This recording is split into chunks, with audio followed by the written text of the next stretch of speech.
Well, hello and welcome to this week's edition of the Blog Rundown, the weekly show from Movie Burn and Entertainment, where we discuss the latest ratings from our writing team. What is up first, John? Up first today, Stephen, is Blaze 2018 movie, which was directed by Ethan Hawke, and it was also written by Ethan Hawke, and as well as Sybil, I don't know how you say that, Rosen. Yeah. And this review is coming in by... It's coming in from Gianni De Maya, and it was, I have to say, a fantastic review. First things first, before we delve into this film.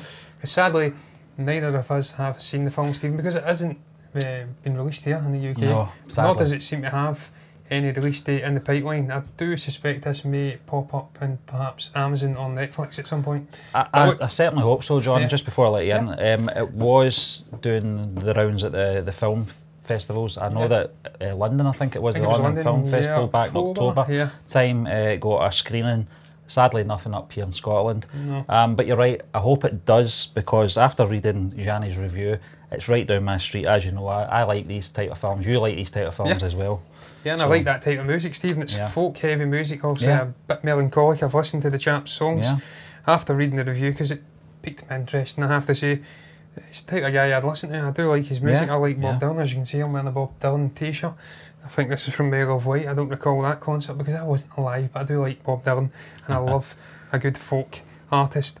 And this looks like a very interesting story, Stephen. I wasn't aware of the chap, I can't lie. I didn't know anything about him prior to this review coming in, or indeed learning about this film's existence. But look, it's telling a tried and tested story that seems to have been an issue for a great many artists over the test of time, where they kind of a struggle to deal with the fame and all what that entails, you know, just people try to get into their life and pester them, just the fractures it can create with their personal life, their romantic life and stuff like that, and also just can't handle it. Some people just can't handle it. We've seen it for the likes of Kurt Cobain and Jim Morrison, a whole host of other figures dotted throughout history.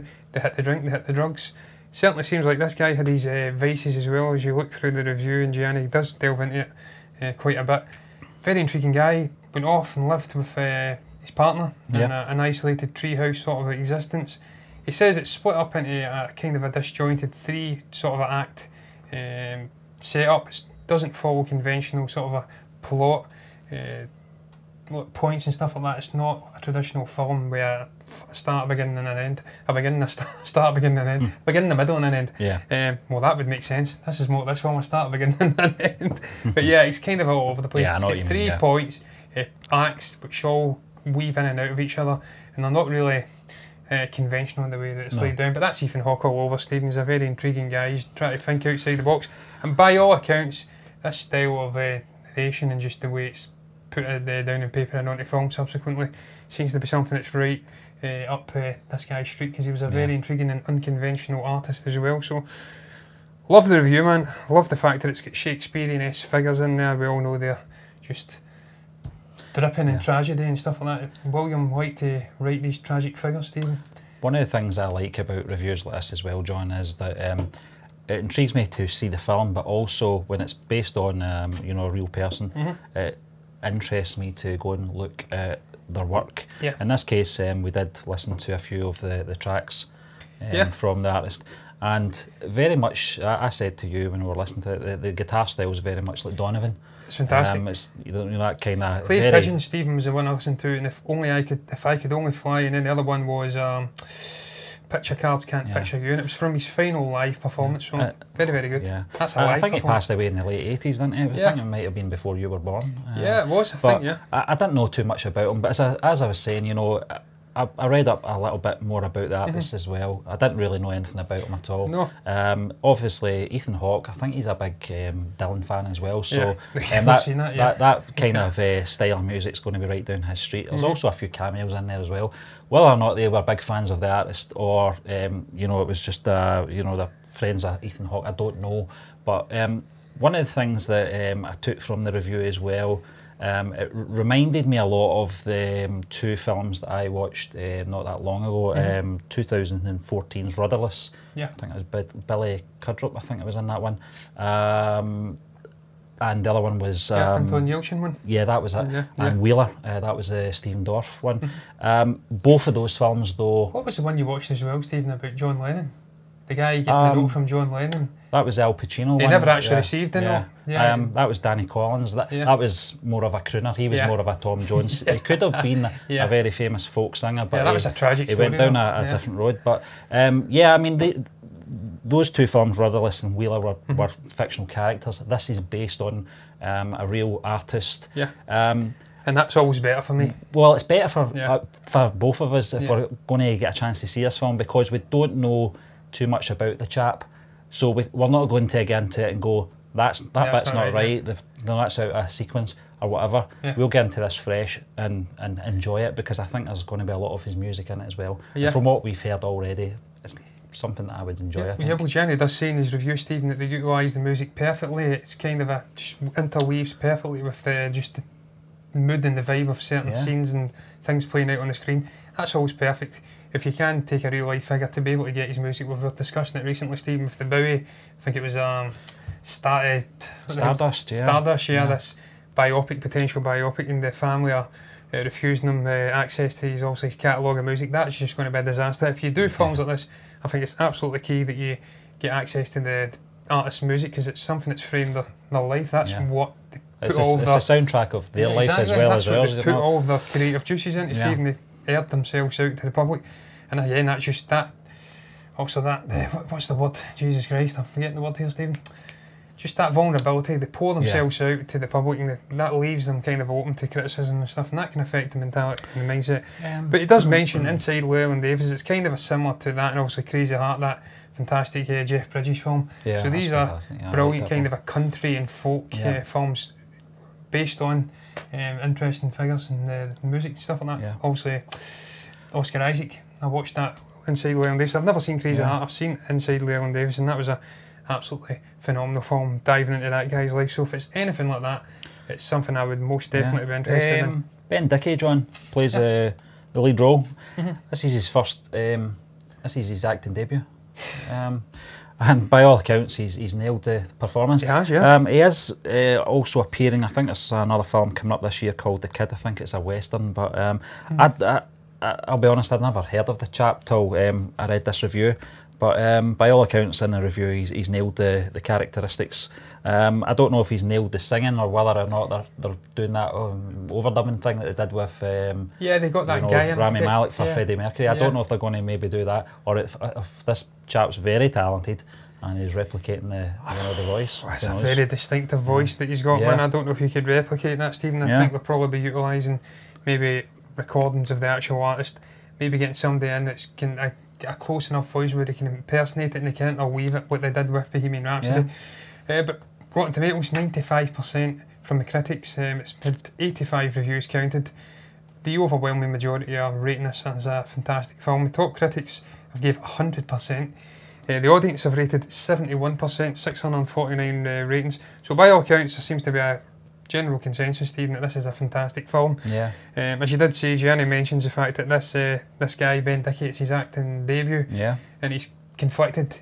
He wants to see this guy going off and appearing in hundreds of films because he's a wildly talented guy. He's got a future ahead of him. Says it all, But at the same time, part of him wants him to remain just known for this film, because it seems like they've captured the lightning in a bottle, and he may perhaps not be able to replicate this calibre of performance. But look, man, it's a fantastic review, as I did say. It's just brilliantly written. He goes into great depths about it, just obviously every facet. He also says he regrets doing his best of 2018 as well. Don't we all, Stephen? But that happens, you know. You always find these little nuggets, that come up after you've done these kind of lists. But 6.8 out of 10 on IMDb as well, John. So it's only 988 reviews on that. I'd expect that to go up.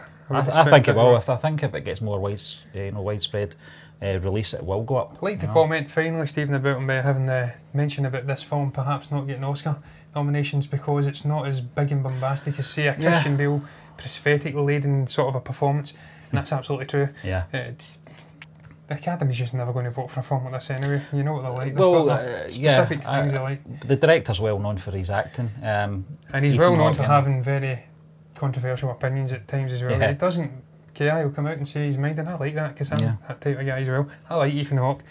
Glad to see he's getting into the whole directing thing, Stephen, and he's doing a good job by all accounts. So I cannot wait to see this film, man. Yeah, I'm looking forward to seeing it. We'll get our hands on it one way or another, John, whether it's digital download or just going to the DVD shop or whatever. Whatever, you know. Do DVD shops, Stephen? I think we've got one HMV shop still got FOP. FOP still out there. I think that's probably our best bet. But we'll move on to our next review, John. This one came in from DM Anderson. It's 2018's Bohemian Rhapsody. Now, I know that Philip did a review on this back in November. Yes. Kind of did a comparison between the two reviews.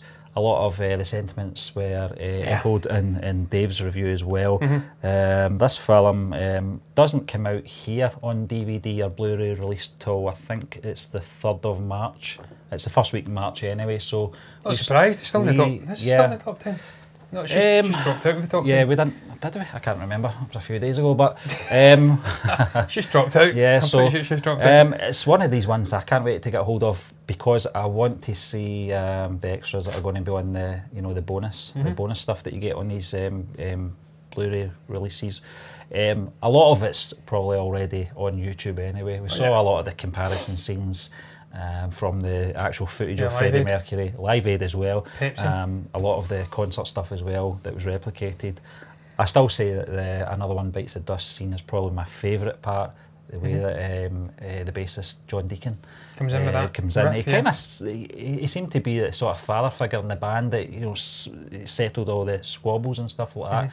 As you said, he comes in with that little riff and they all pay attention, and that's when they all put their energy into that song, and I'm glad they did because it's such an iconic riff. But getting back to the review, John, it's nice to see that Dave also mentions directed by Bryan Singer and in brackets and Dexter Fletcher, because this man does need some credit. You mentioned this the other day, that it's just a shame that he didn't get any mention. Was it the BAFTAs? No, it was at the Golden Globes. Rami Malek in his acceptance speech at the BAFTAs did mention Dexter Fletcher. Yeah, I think there's a technicality that he can't be mentioned, unfortunately. There'll be rules. There will be rules in there. I think it's the Clint Eastwood rule, Stephen. I can't recall the rule, but he took over for a Western in the 70s. Right.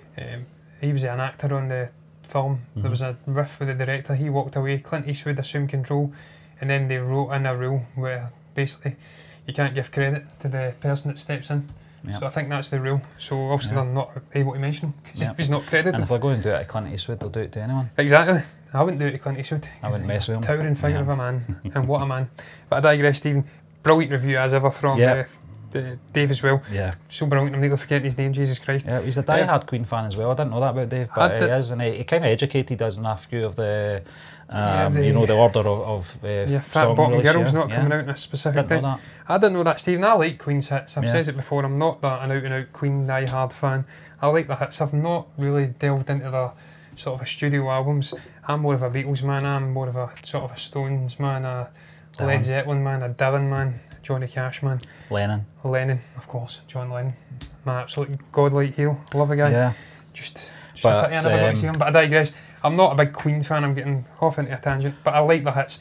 So it was great to see someone who is a die-hard Queen fan come at it from perhaps a different perspective, and maybe looking through this film and saying, look, this isn't right, this isn't right, this isn't right. Also, I knew that he did announce to the band that he had AIDS before the Live Aid performance. I knew they weren't on a sabbatical prior to the performance at Live Aid. They were very much a touring active band.